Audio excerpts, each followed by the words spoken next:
RTV ప్రస్తుతం ఎక్కడ చూసినా కల్కి మూవీ మానియానే నడుస్తుంది.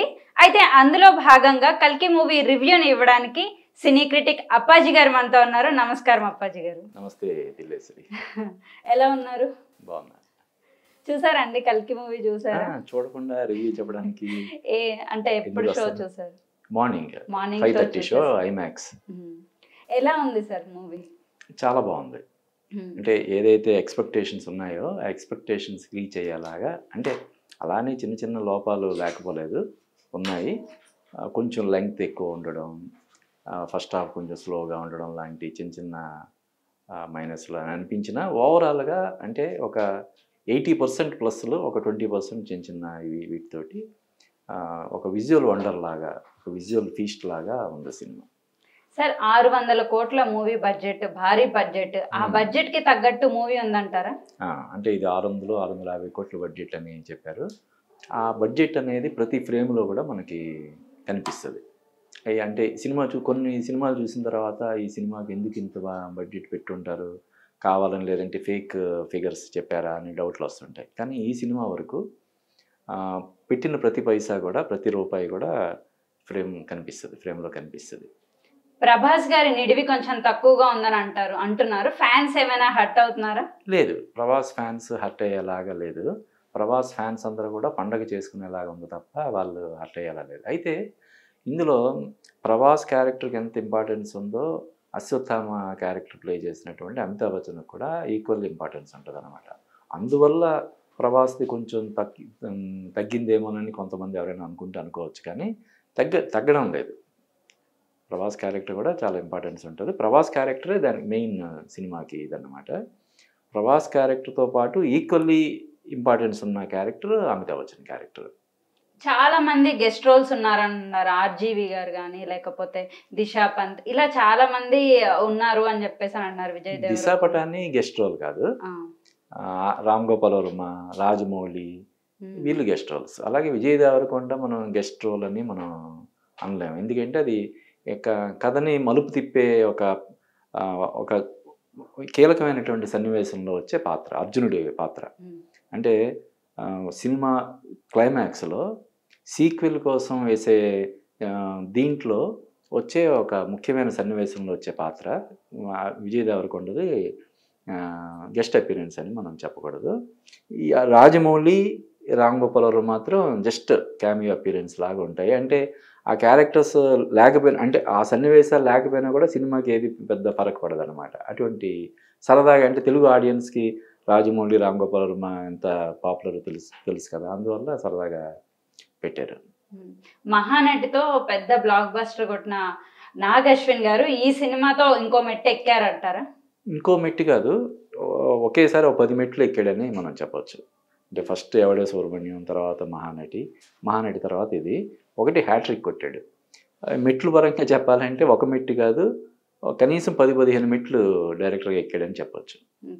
సైన్స్ని మైథాలజికల్గా రెండింటినీ కలిపి సినిమా తీశారు అని అన్నారు. అవును. అయితే దీన్ని ఎలా చూడొచ్చు అసలు? అదే, అంటే మైథాలజీని సైన్స్ ఫిక్షన్ జోడించి తీసిన సినిమా. అంటే ద్వాపర యుగం అంతం కావడంతో సినిమా మొదలవుతుంది.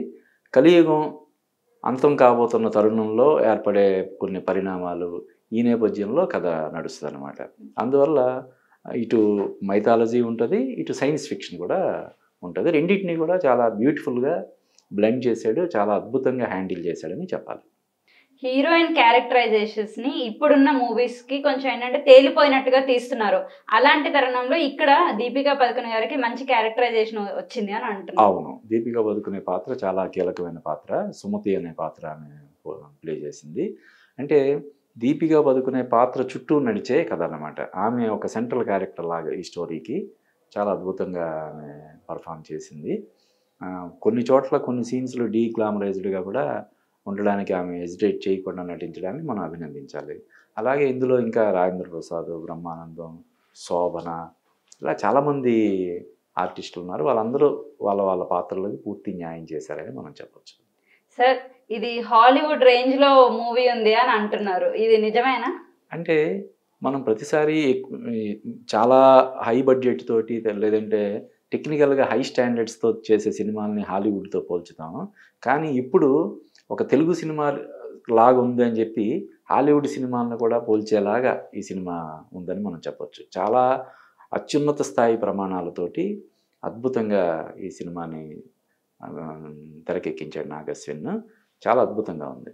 సార్ బ్యాక్గ్రౌండ్ మ్యూజిక్ తర్వాత సాంగ్స్ గురించి చెప్పండి. అంటే ఈ సినిమాలో సాంగ్స్ లేవు, రెండు సాంగ్స్. ఒకటేమో థీమ్ సాంగ్ లాగా ఉంటుంది, ఇంకోటేమో ఒక లవ్ సాంగ్ లాగా ఉంటుంది. రెండు songs. Background score Sagar Narayana చాలా అద్భుతంగా ఉంటుంది. బ్యాక్గ్రౌండ్ స్కోర్ అంటే చాలా సీన్స్ని ఎలివేట్ చేసేలాగా చాలా అద్భుతంగా ఇచ్చాడని చెప్పొచ్చు మ్యూజిక్. మూవీలో కామెడీ కానీ లేకపోతే ఫైట్స్ కానీ ఎలా ఉన్నాయండి? అంటే సైన్స్ ఫిక్షన్ మైథాలజీ అన్నప్పుడు ఆటోమేటిక్గా ఈ పోరాటాలకి ఫైట్స్కి ఇంపార్టెన్స్ ఉంటుంది కాబట్టి ఫైట్స్ చాలా అంటే గూస్ బంప్స్ వచ్చేలాగా ఉంటాయి. ముఖ్యంగా అమితాబ్ బచ్చన్ ప్రభాస్ మధ్య ఒక లెంగ్దీ ఫైట్ ఉంటుంది, అది చాలా అద్భుతంగా పిక్చరైజ్ చేశారు, చాలా బాగుంటుంది. ఇక కామెడీ విషయానికి వస్తే బ్రహ్మానందం ఇలా ఉన్నప్పటికీ కూడా కామెడీ దాన్ని కూడా ప్రభాసే హ్యాండిల్ చేశాడు. ప్రభాస్ పాత్ర ద్వారానే కామెడీ జనరేట్ అవుతుంటుంది. అలాగే బుజ్జి క్యారెక్టర్కి కీర్తి సురేష్ వాయిస్ ఓవర్ ఇచ్చింది, తను డబ్బింగ్ చెప్పింది. ఆమె పాత్ర ద్వారా కూడా ఆ బుజ్జి అనే క్యారెక్టర్ ద్వారా కూడా కొంత కామెడీ వస్తుంది. సార్ ఫైనల్గా ప్రభాస్ గారు ఒక మెట్టెక్కారు అంటే చాలా మందికి ఒక ఇది ఉంటుంది ఏంటంటే రాజమౌళి తర్వాత తీసిన సినిమాలు ఫట్ అవుతుంటాయి, రాజమౌళి తర్వాత తీసినవి అని. అలా సలార్ హిట్ కొట్టింది, ఇది ఇప్పుడు హిట్ అంటారా ఫట్ అంటారా? ఇది ఖచ్చితంగా హిట్టే, అసలు ఫట్ అనడానికి ఏమాత్రం ఛాన్సే లేదు. అంటే ఇప్పుడు రెగ్యులర్ కమర్షియల్ సినిమాలని ఇష్టపడే వాళ్ళు కొంతమంది డిసప్పాయింట్ అవుతారు డెఫినెట్గా. అంటే ఒక 4 సీన్ల తర్వాత ఒక ఫైట్, ఒక సాంగ్.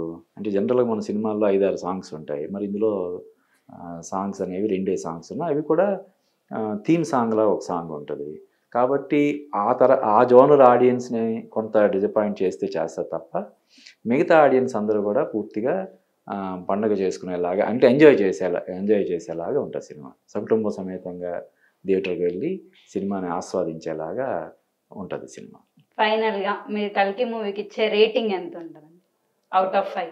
అవుట్ ఆఫ్ 5 హ్యాపీగా ఒక 3.25 ఇవ్వచ్చు.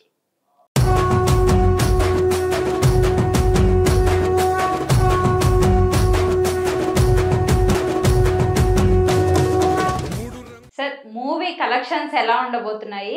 ప్రభాస్ ఫ్యాన్స్ కూడా 100 days ఆడుతుంది అని అంటున్నారు, అంత ఆడుతుందా? అంటే ఇప్పుడు 100 days అనేది ఇప్పుడు అసలు లేదు కదా. సినిమా 2 వారాలు 3 వారాలు అంటే ఎంత కలెక్ట్ చేసింది అనేది చూస్తున్నారు తప్ప ఎన్ని రోజులు ఆడింది అనేది ఇప్పుడు ఎవరు చూడడం లేదు. ఎందుకంటే ఇప్పుడు ఉదాహరణకి ఇప్పుడు ఈ సినిమా మన తెలుగు రాష్ట్రాల్లో ఎన్ని థియేటర్లు అయితే ఉన్నాయో అన్ని థియేటర్లో కూడా ఇదే సినిమా, ఇంక వేరే సినిమా. అంతకుముందు ఏంటంటే ఒక ఊర్లో 2 థియేటర్లోనో 3 థియేటర్లోనో మాత్రమే విడుదలయ్యేది. ఇప్పుడు కొత్త సినిమా అంటే పెద్ద హీరోల సినిమాలన్నీ కూడా ఎన్ని థియేటర్లు ఉంటున్నాయి, అన్ని థియేటర్లు కనీసం ఫస్ట్ డే అయితే మొత్తం అన్ని థియేటర్లలో కూడా అదే సినిమా రిలీజ్ అవుతుంది. కాబట్టి ఇది 100 రోజులు 200 రోజులు 100 అని కాదు 50 రోజులు కూడా ఇప్పుడు లేదు. కాబట్టి ఎంత వసూలు చేస్తుంది అన్నదే ఇక్కడ ఇంపార్టెంట్. అయితే ఇది ఖచ్చితంగా ఒక అంటే బడ్జెట్ అయిందా నువ్వే చెప్పారు 600 కోట్లు 650 కోట్లు అని చెప్పి. సో ఆ బడ్జెట్తో రూపొందిన సినిమా ఎంత కలెక్ట్ చేయాలి? సో ఈజీగా ఒక 1000 కోట్లు కలెక్ట్ చేయాలి. ఖచ్చితంగా 1000 కోట్లు వసూలు చేసే స్టామినా ఈ సినిమాకు ఉందని నేను అనుకుంటున్నా. ఎందుకంటే ఇది ఓన్లీ మనకు తెలుసు ఇది ఓన్లీ తెలుగు సినిమానో లేకపోతే 2-3 లాంగ్వేజ్ల్లో రూపొందిన సినిమానో కాదు. పాన్ వరల్డ్ సినిమా రేపు ఇది ఇంగ్లీష్లో కానీ లేదు జపాన్లో కానీ రష్యాలో కానీ లేకపోతే వేరే లాంగ్వేజ్ అన్ని లాంగ్వేజ్లో కూడా విడుదల చేయడానికి వీలయ్యే ఒక యూనివర్సల్ అప్పీల్ ఉన్నటువంటి సినిమా. కాబట్టి ఖచ్చితంగా టార్గెటే 1000 కోట్లు, మినిమం 1000 కోట్లు వసూలు చేయాలనే టార్గెట్ తోటి ఇది బరిలోకి దిగింది. ఆ 1000 కోట్లు పైన వసూలు చేసినా కూడా ఆశ్చర్యం లేదు. సినిమా టికెట్ 500 నుంచి 550 రూపాయలు అని అంటున్నారు. అంత ఎందుకు పెంచాల్సి వచ్చింది సార్ టికెట్ కాస్ట్? అంటే అదే ఇప్పుడు ఈ 650 కోట్ల బడ్జెట్తో తీసిన సినిమా అన్నప్పుడు మామూలుగా ఒక 5-6 కోట్లతోనో లేదంటే ₹1,00,00,000 తీసే సినిమాలకి టికెట్ రేట్ల లాగా దీనికి కూడా అంతే టికెట్ రేట్ ఉండడం కరెక్ట్ కాదు. కాబట్టి వాళ్ళ అభ్యర్థన మేరకు ప్రభుత్వం పెంచింది. దాన్ని మనం పూర్తిగా విమర్శించలేము. అలా సమర్థించడానికి కూడా మనం ముందుకు రాకపోయినప్పటికీ కూడా విమర్శించడానికి అయితే లేదు. ఎందుకంటే ఇది దాదాపుగా 3 ఏళ్ల నుంచి నిర్మాణంలో ఉంది. అత్యున్నత స్థాయి ప్రమాణాలతో ఈ సినిమాని రూపొందించారు. అలాగే అమితాబ్ బచ్చన్, ప్రభాస్, కమల్ హాసన్, దీపికా పదుకునే, దిశా పటాని ఇలాగ ఎందరో లెజెండరీ ఆర్టిస్టులు అందరూ, శోభన వీళ్ళందరూ ఉన్నారు. మరి వీళ్ళందరికీ రెమ్యునరేషన్లు, తర్వాత నిర్మాణం కోసం అయ్యే ఖర్చు, మళ్ళీ ఆ ఇంట్రెస్ట్లు ఇవన్నీ చేస్తే డెఫినెట్గా చాలా 600 కోట్లు 650 కోట్లు అవుతుంది. కాబట్టి రేటు పెంచుకోవడానికి అంటే జస్ట్ అది ఒక 1 వీక్ మాత్రమే పెంచుకోవడానికి అవకాశం ఇస్తారు. ఎవరైతే ఫస్ట్ డేనో సెకండ్ డేనో చూడాలని కోరుకుంటారో వాళ్ళు మరి ఆ మాత్రం చేయక తప్పదు. సో అది కల్కి మూవీకి పార్ట్ 1 పార్ట్ 2 ఉన్నాయని అంటున్నారు. ఈ పార్ట్ 1లో ఏంటంటే ట్విస్ట్ ఏం రివీల్ చేయలేదు, పార్ట్ 2 కోసం ఇంకా అభిమానులు వెయిట్ చేయాల్సి ఉంటుంది అని అన్నారు. లేదు లాస్ట్ క్లైమాక్స్లో అంటే ఇప్పుడు మనం రివీల్ చేస్తే బాగుండదు కాబట్టి నేను రివీల్ చేయట్లేదు. ఏదైతే ఉందో అది రివీల్ చేశారు. ప్రభాస్ క్యారెక్టర్ ఏంటన్నది, అలాగే విజయ్ దేవరకొండ క్యారెక్టర్ తోటి రివీల్ అయినాయి. ఇది కేవలం అందులో కల్కి యూనివర్స్ అని చెప్పి ఎలాగైతే Superman, Spider Man, Avengers ఫ్రాంచైజీలు ఉన్నాయో అలాగా తీయడానికి వీలయ్యేలాగా తను దీనికి పక్కాగా ఒక ప్లాట్ఫామ్ క్రియేట్ చేసుకున్నాడు. అన్ని క్యారెక్టర్లను ఎస్టాబ్లిష్ చేసుకున్నాడు.